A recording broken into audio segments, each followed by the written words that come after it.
as some of you have come to understand, I am a theater brat, and in my high school days, I was heavily involved in my school's theater program. Now, I could tell you a lot of stories about high school theater, but we're just gonna stick with this one for right now. So in our department, we put on 2 shows every year, and for my sophomore year, our teacher chose for our spring play, Alice in Wonderland. I'm pretty sure you're familiar with the story. I audition, of course, and I get the part of Tweedledum and the Old Griffin.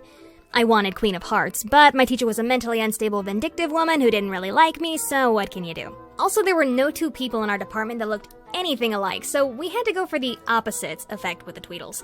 A tall, thin boy and a short, round girl. So as per usual for high school theater, we had no budget, so we had to design and make our own costumes.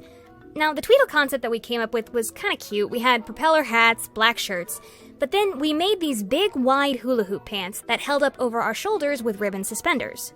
The other costume I wore was for the Griffin, which was basically just a peach-colored sweatsuit covered sparsely with feathers to look like a balding old griffin. Like I said, no budget. Now, chronologically in the play, the Tweedle scene comes first, and in that scene, we would recite The Walrus and the Carpenter.